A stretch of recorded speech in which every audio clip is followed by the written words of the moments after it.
Hello बच्चों, आप सभी का अपने इस YouTube चैनल पर हार्दिक स्वागत है। मैं डॉक्टर एकांत यादव। जैसा कि आपको पता है, अपने इस YouTube चैनल पर डीएनपी, बीएनवाईएस मॉडर्न पार्ट, और ये मॉडर्न पार्ट जो है आपका डीएनपी में भी है, ठीक है, उनकी क्लासेस चलती हैं, ठीक है। तो आज अपन एक अलग से टॉपिक है, ठीक है, डाइजेस्टिव सिस्टम जो है उसको लेके आए हैं। बिल्कुल इजी लैंग्वेज के अंदर हिंदी प्लस इंग्लिश, ठीक है। जो अपने को इंग्लिश में याद करना है वो इंग्लिश में, जो हिंदी में याद करना है वो हिंदी में, बिल्कुल इजी लैंग्वेज में समझेंगे, ठीक है। फिर भी अगर किसी को डाउट आए तो नीचे कमेंट्स करके बता देना। स्टार्ट करते हैं, ठीक है।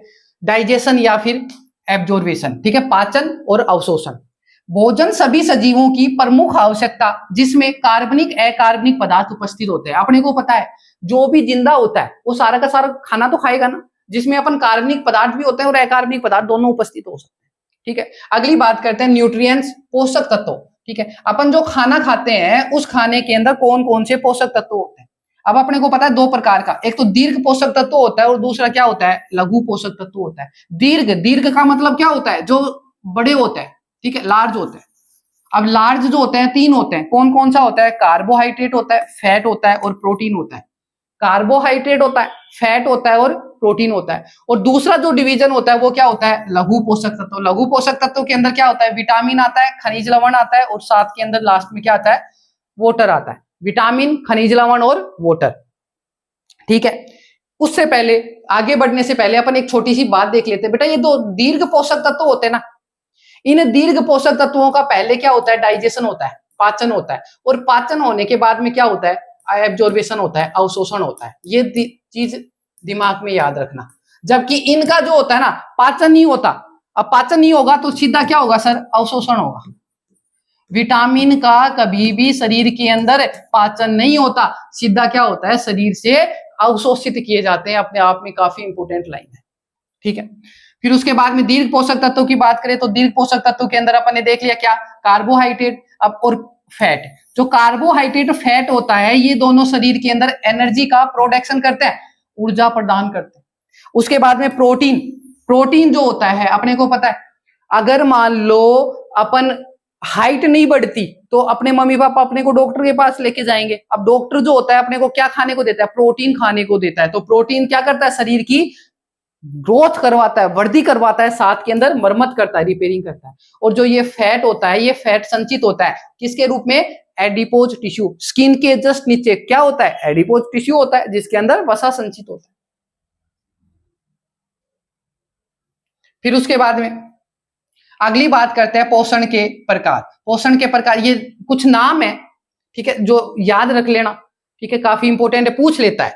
होलोजोइक, होलोजोइक का मतलब क्या होता है, जंतुओं के समान भोजन ग्रहण करना, ठीक है। होलोजोइक, होलोजोइक मतलब क्या होता है, जो जंतुओं के समान भोजन का ग्रहण करता है उसको होलोजोइक बोलते हैं। होलोफाइटिक, होलोफाइटिक क्या होता है, पादपों के समान भोजन ग्रहण करता है उसको होलोफाइटिक बोलते हैं। अगला होता है मिक्सोट्रोपिक। मिक्सोट्रोपिक मतलब क्या होता है, मिश्रित पोषी, जिसके अंदर स्वपोषी और विषमपोषी दोनों होते हैं। स्वपोषी क्या करते हैं, जो प्रकाश संश्लेषण के अंदर अपना खाना खुद बनाते हैं, वो स्वपोषी है। अपन किसका एग्जाम्पल है, विषमपोषी का। सर हमारा खाना हम तो नहीं बनाते, हमारी मम्मी बनाती है।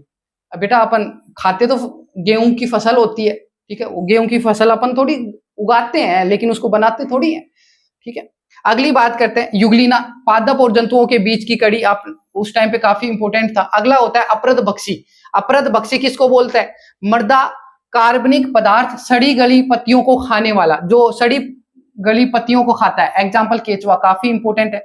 अगला होता है स्पोरोजोइक। स्पोरोजोइक मतलब मृतोपजीवी, जो मृत जीवों से भोजन को ग्रहण करता है, ठीक है, एग्जाम्पल क्या होता है, बैक्टीरिया, ठीक है, जीवाणु। एंजाइम शरीर के बाहर स्रावित करते हैं। अगला होता है लार्वा बक्सी। लार्वा बक्सी क्या होता है, लार्वा का भक्षण करने वाले लार्वा बक्सी होता है। गैम्बूसिया फिश काफी इंपोर्टेंट है, किसको खाती है, मच्छर के लिंगर लार्वा का भक्षण करती है, ठीक है, कौन सी, गैम्बूसिया फिश। अगला होता है रक्ताहारी, ठीक है, इसमें क्या होता है, भोजन के रूप में रक्त को चूसने वाले होते हैं। याद रखना इनकी लार के अंदर प्रतिस्कंदक पदार्थ उपस्थित होता है। जैसे कुछ एग्जाम्पल दे रखे हैं, मच्छर, मच्छर की लार के अंदर क्या होता है, मॉस्किटीन होता है। जोंक, इसके अंदर हिरुडीन होता है। अगला लैम्प्रे, लैम्प्रिडीन होता है, ठीक है। रक्त प्रोटीन के पाचन के लिए ट्रिप्सिन एंजाइम, क्या, कौन सा एंजाइम, ट्रिप्सिन एंजाइम होता है, ठीक है, आदिम एंजाइम या प्रोटीन जो सभी जीवों के अंदर उपस्थित होता है। अगला होता है विस्टाबोजी, जिसको अपन क्या बोलते हैं, कैप्रोफेगस के नाम से जानते हैं। कैप्रोफेगस क्या होता है? स्वयं का मल खाने वाला, काफी इंपॉर्टेंट होता है कैप्रोफेगस। कैप्रोफेगस क्या होता है? जो स्वयं का मल खाते हैं। एग्जाम्पल सबसे बेस्ट होता है क्या? खरगोश। कैसे खाता है खरगोश? देखो, अपने को पता है खरगोश क्या खाता है, घास वगैरह खाता है, और घास के अंदर सेलुलोज होता है। सेलुलोज का पाचन सबसे हार्ड होता है, पाचन अब आसानी से नहीं होता। अब पाचन आसानी से नहीं होगा तो सबसे पहले खरगोश क्या करता है? घास को खा जाएगा, और घास को खाने के बाद में अब उसका डाइजेशन होगा नहीं। अब डाइजेशन नहीं होगा तो वो मल को बाहर निकालेगा, मल को बाहर निकालेगा, उसी मल को वापस से खाएगा, और वापस खाएगा, फिर सेलुलोज का पाचन करेगा। ठीक है, ऐसे 2 से 3 बार जो होता है, खाता है, फिर उसको मल को बाहर निकालता है, उसी मल को वापस से खाता है, फिर जाकर डाइजेशन होता है सेलुलोज का, फिर उसको एनर्जी मिलती है। ठीक है, सेलुलोज के लिख भी रखा है, सेलुलोज के पाचन हेतु दिन की प्रथम विष्ठा को पुण्य खा लेता है। सेलुलोज का पाचन हेतु इसकी आंत्र इंटेस्टाइन के अंदर सेलुलोज स्रावित करने वाले बैक्टीरिया, ठीक है, क्लोस्ट्रीडियम। कौन सा बैक्टीरिया होता है सेलुलोज का पाचन करने के लिए? क्लोस्ट्रीडियम। अपनी बॉडी के अंदर सेलुलोज का पाचन करने वाले एंजाइम कहाँ होते हैं? अपेंडिक्स के अंदर। काफी इंपॉर्टेंट चीज है, याद रखना। ठीक है, इसी प्रकार खरगोश की आहार नाल के अंदर, ठीक है, ये इतना नहीं है अपने काम का। अगला होता है कैप्रोजोइक। कैप्रोजोइक क्या होता है? दूसरों का मल खाने वाले जो होते हैं वो क्या होते हैं? कैप्रोजोइक होते हैं। इसका सबसे बेस्ट एग्जांपल होता है सुअर। ठीक है, फिर उसके बाद में अगली बात करते हैं पाचन। पाचन क्या होता है? जटिल अविश्वनीय भोज्य पदार्थों को सरल विश्वनीय भोज्य पदार्थों के अंदर स्थानांतरित करना पाचन कहलाता है। कौन करता है? हाइड्रोलाइटिक मतलब तोड़ने वाले एंजाइम करते हैं। ठीक है, फिर उसके बाद में अगली बात करते हैं पाचन के प्रकार। शरीर के अंदर पाचन कौन कौन से प्रकार का होता है? सबसे पहला जो पाचन होता है वो होता है अंतः कोशिकीय।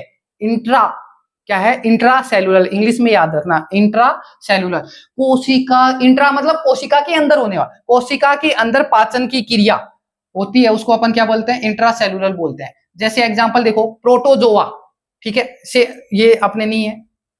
फिर उसके बाद में दूसरा होता है एक्स्ट्रा या फिर इंटरसेलुलर। अब याद रखना, वो क्या था भाई?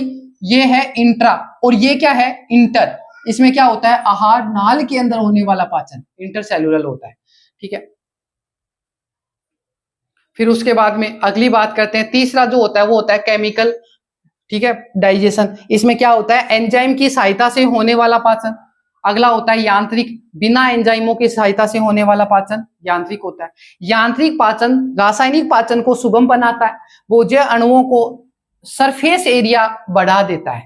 ठीक है, फिर उसके बाद में एग्जाम्पल देखो, मुख गुहा के अंदर दांतों की सहायता से होने वाला पाचन, पित्त रस की सहायता से होने वाला पाचन, और के ये याद नहीं रखना, बस अपने को 2 याद रखने यांत्रिक पाचन के एग्जाम्पल। ठीक है, मुख गुहा के अंदर दांतों की सहायता से होने वाला, भाई दांत है, अपने को पता चल जाएगा दांत है तो यंत्र है, तो यांत्रिक पाचन हो गया। लेकिन पित्त रस की सहायता से होने वाला पाचन जो होता है वो भी क्या होता है? यांत्रिक पाचन होता है। काफी इंपॉर्टेंट है, याद रखना।